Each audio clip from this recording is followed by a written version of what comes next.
Olá, seja bem-vindo ao Espaço Parlamentar, programa que você conhece um pouco mais a respeito do trabalho do vereador de Jacareí. No programa de hoje temos a presença do vereador Paulinho dos Condutores e quem me acompanha nessa entrevista é o jornalista Rodrigo Vieira.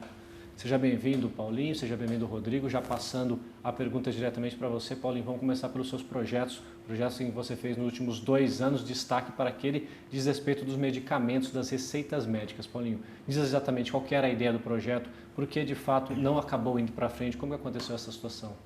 Boa tarde.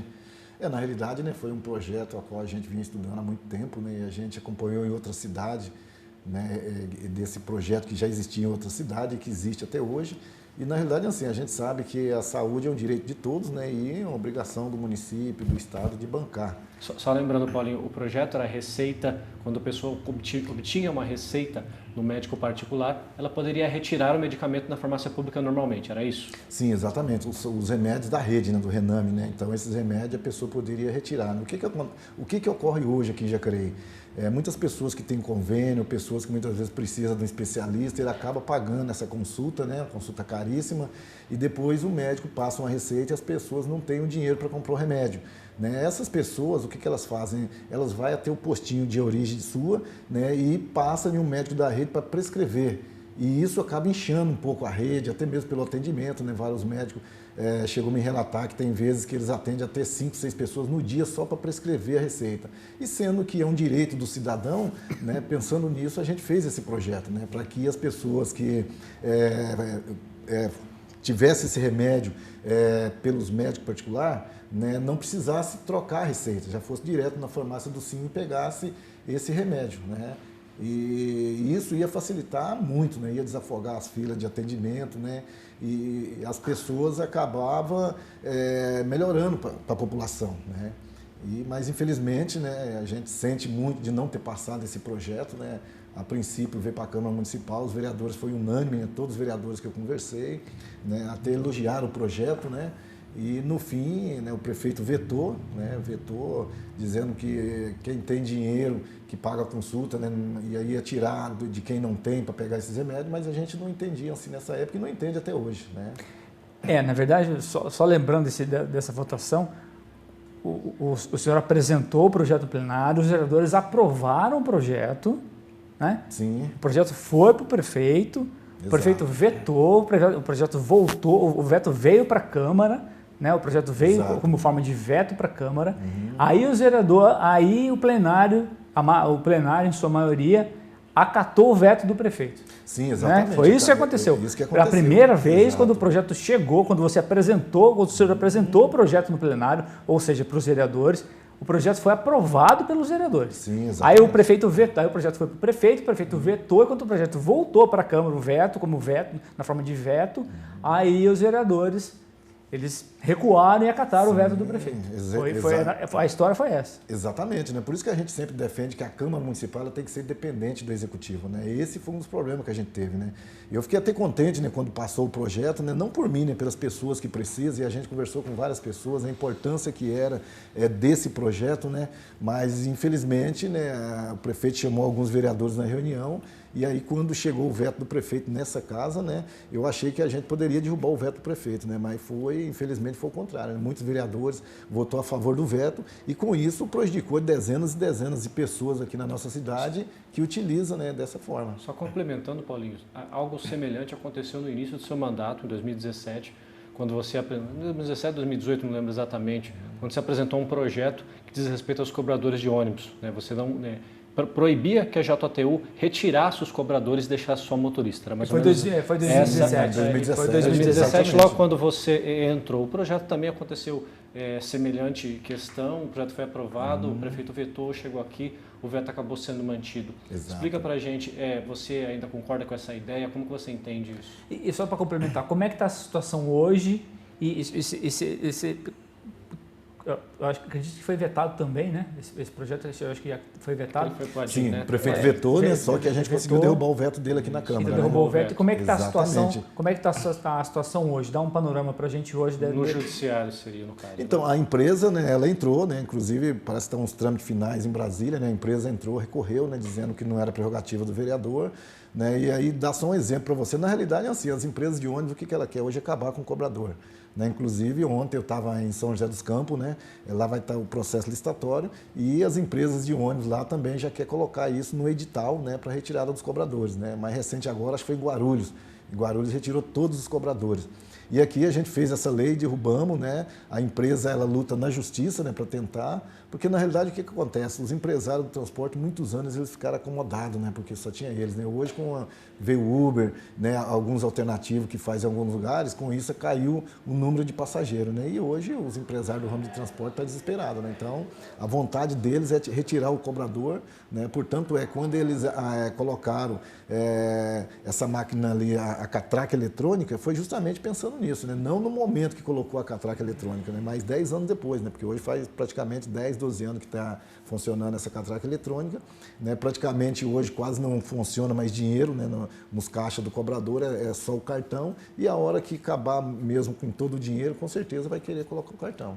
Então esse projeto de prescrição das receitas médicas é a mesma coisa, né? Eu entendia que a gente tinha que ter derrubado o veto do prefeito aqui, porque na realidade a gente, enquanto vereador, né, a gente tem que fazer as leis que favorecem a população, né, que favorecem o povo, né? Eu acho que quando você é atrelado demais com o executivo, você acaba prejudicando até o trabalho da Câmara, né? Porque a Câmara Municipal é o quê? Eu acho que ela tem que ser independente, né? E nós, como vereador, a gente é fiscalizador do povo, né? Nós temos que trabalhar aqui dentro pela população. Né? E aí não dá para você fazer um projeto importante como esse, né? E o prefeito vetar e a gente, como vereador, aceitar. Né? Então, a gente ficou muito triste, né, de ter reprovado esse projeto e hoje várias pessoas que me procuram, né, perguntando e continua, né? As pessoas vão no postinho e trocam. E hoje, só para você dar um exemplo, a minha justificativa na época, qualquer um da população que pegar uma receita dessa, que seja particular ou que seja de convênio, né, ele pegar a receita e ele pegar um advogado e ele entrar na justiça, né, o município é obrigado a pagar para ele o remédio, aí lá fornecer o remédio. E cada ação dessa na justiça hoje, para a prefeitura, para os cofres públicos, onera o poder público. Onera em torno de 4 a 5 mil reais. Né, sendo que é um direito do cidadão. Né? Então, muitas vezes não dá para você entender. Se você pegar hoje na prefeitura, né, tem trocentos processos aí das pessoas que entram preteando o medicamento e ganham todos. Né? Então, tem uma dívida grande da prefeitura em relação a isso. Né? E tem que pagar as custas processuais, porque quem perde tem que pagar, e a prefeitura, geralmente, ela perde e tem que pagar. Então, acaba onerando até mais ainda a prefeitura. Vamos sair um pouquinho da área da saúde e do transporte público, a gente já volta a falar disso mais para frente. Vamos falar sobre aqui um pouco do trâmite legislativo. Queria que você falasse um pouquinho retomar sobre o seu projeto que alterou o horário da sessão. Porque até anteriormente, né, até o ano passado, meados do ano passado, a sessão era realizada às 9 horas da manhã. Né? Era comumente realizada às 9 horas da manhã. Um projeto de autoria do senhor alterou o início do horário das sessões para as 18 horas. Aliás, teve uma emenda da vereadora Sônia. Aliás, o projeto do senhor colocava para as 14 ou 15 horas das 16 horas. Uma emenda da vereadora Sônia que alterou para as 18. Ok, e o projeto foi aprovado e as sessões passaram a acontecer a partir das 18. Eu lembro que na justificativa, vários vereadores, não só o senhor, mas na justificativa do seu projeto, constava que era para ter um aumento de demanda nas galerias, né, para atrair mais a população a participar, até porque no período da manhã é um horário de trabalho, né, um período que as pessoas, que os trabalhadores estão no horário de serviço, muito difícil para as pessoas virem até o plenário, acompanhar as sessões e que, portanto, no horário noturno seria mais fácil, seria mais cômodo para as pessoas poderem participar dos debates, trazer as pessoas, uma forma de atrair as pessoas para aqui para o plenário, aqui para a Câmara. Qual que é a sensação do senhor a respeito do público, até porque o senhor estava aqui em 2017 no período da manhã também. Qual que balanço que o senhor faz? No período da participação popular nas galerias de manhã e depois, a partir desse projeto, à noite? Você acha que mudou? Você acha que atraiu mais gente, trouxe mais gente? Sim. Teve mais participação das pessoas? Como é que... Eu acho que, na realidade, a mudança do horário foi para dar um pouco mais de comunidade para as pessoas, né? Hoje a dificuldade que era, né? E assim, a gente já sabia que não era porque passasse para a noite a sessão, todas as sessões ia lotar de gente, né? A gente já tinha essa ciência. Mas o que acontece? Quando tem alguns projetos polêmicos, alguns debates que existem aqui na Câmara, né? Se vocês pesquisarem, vocês podem ver que está dando mais gente à noite na Câmara, né? Porque assim, durante o dia, 9 horas da manhã, né? O cidadão que trabalha à noite, que ele levanta de madrugada, né? Dificilmente ele vai levantar 8 horas da manhã, 8h30 para vir na sessão de Câmara. E quem trabalha durante o dia também. À noite você tem um tempo mais apto para você estar vindo na sessão de Câmara, né? Eu me sinto muito contente de ter passado esse projeto e hoje a sessão de Câmara está sendo realizada à noite justamente por isso, né? Eu vejo assim, as pessoas vindo mais na galeria. É claro que ainda está se começando, as pessoas ainda não pegou muito, mas os projetos polêmicos, né? Se a gente acompanhar os projetos polêmicos, as votações polêmicas, né? Veio muito mais gente, principalmente às 18 horas que começa a votação. Então, eu acho que é um projeto importante. Eu sei que na época teve alguns vereadores que não gostaram muito disso aqui, mas assim, eu acho que a gente, enquanto vereador, tem que trabalhar para o povo e para a população, né? Já existia um clamor da sociedade, da população, que as sessões voltassem para a noite como era antigamente, né? Então, se a gente acompanhar, é que muitas vezes não começa no horário certo, mas se a gente acompanhar, eu acho que só teve 1 ou 2 sessões que acabou depois da meia-noite, mas eu acho que isso aí é normal, né? A gente, enquanto vereador, temos que estar aí, ou que acabe 1 hora da manhã, 2 horas, né? Eu acho que a gente tem que atender a reivindicação da população. Até porque a parte de votação, né, dos projetos, que é a chamada ordem do dia, que é a segunda fase da sessão, ela é uma fase intermediária, né, da sessão. Porque primeiro tem as leituras dos projetos, tal, a parte, vamos dizer assim, mais burocrática do legislativo. E aí, então, depois que parte para a ordem do dia, que são as votações, que acontecem lá em torno das 19h30, 20 horas. 19h30, né? Que é a hora que exatamente que a pessoa já chegou em casa, já chegou, já tomou um banho, já comeu alguma coisa, pode vir aqui acompanhar. É exatamente isso que você falou, mas eu acho que o que falta, talvez, sejam exatamente esses projetos mais polêmicos. Sim, exatamente. Para as pessoas virem, né? Para a população participar dos debates mais acalorados. Talvez. Isso é uma visão que eu coloco como alguém que acompanha também as sessões. Sim. Todas as quartas-feiras aqui na Câmara.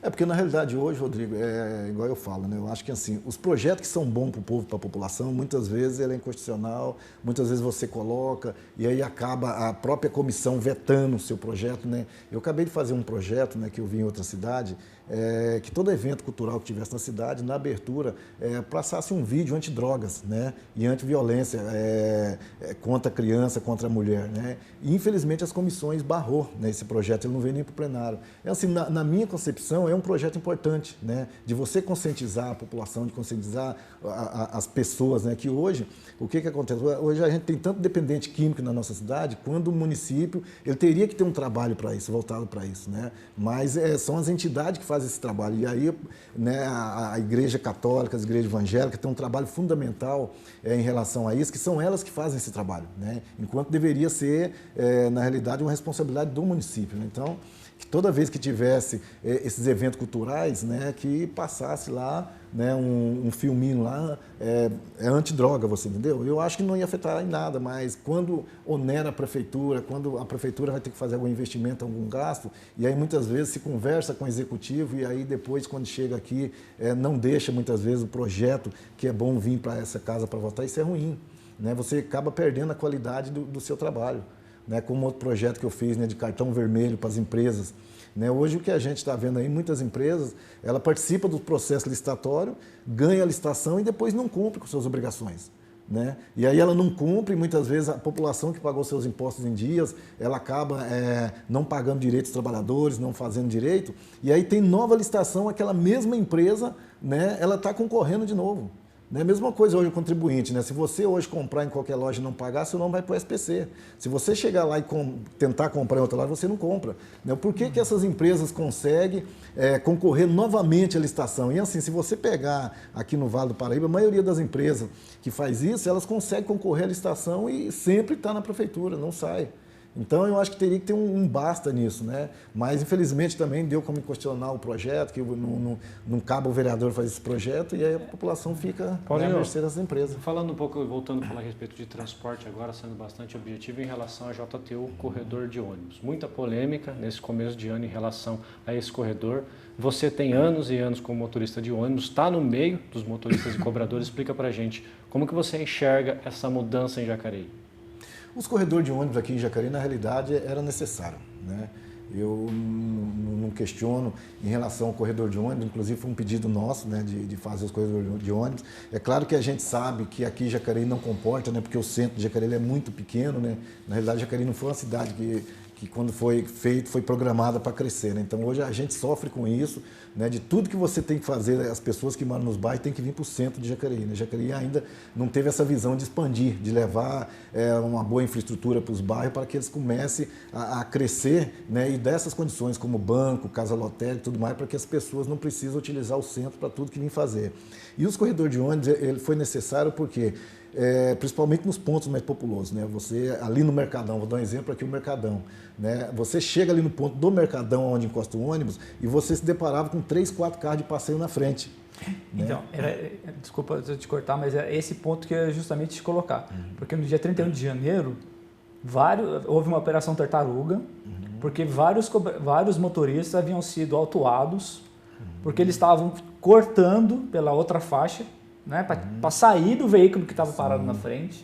Né? Isso foi até uma mobilização do Sindicato dos Condutores. E eu acho que, se não me engano, 5 ou 6 motoristas da concessionária foram notificados, foram autuados, foram multados, porque eles tiveram que sair da faixa exclusiva para poder sair do veículo, do carro que estava parado na frente. Isso tudo, Rodrigo, o que acontece?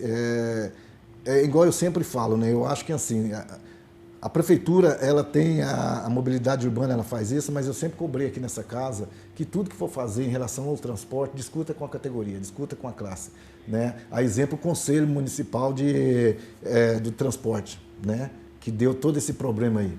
Desde quando se montou o Conselho Municipal do Transporte, eu falei, esse conselho está errado. Cheguei a conversar com o prefeito, conversei com o secretário e aí deu no que deu. Então, eu fiz uma emenda, mas não passou, né, porque eu achava que tinha que estar o representante da classe de condutor nesse conselho, porque você vai discutir o transporte, quem mais preparado para discutir quem trabalha no dia a dia no transporte, né? Você fez uma emenda? Eu fiz uma emenda, reprovaram minha emenda, aliás, a comissão, né, infelizmente a comissão não veio nem para o plenário a minha emenda. E foi ruim porque nesse Conselho da Mobilidade Urbana do Transporte não tem um representante dos motoristas de ônibus aqui na cidade. Né? Aí você faz um corredor, certo? E aí você faz o corredor e fala, vou inaugurar tal dia. A empresa coloca os motoristas para trabalhar. O motorista não sabe como funciona, o que vai fazer. Quando chega onde estão os carros de passeio, ele sai fora. Aí o que acontece? A mobilidade urbana notifica a empresa vai lá e pune os trabalhadores. Não fez um curso com os trabalhadores, com os motoristas, dizendo como que ia funcionar.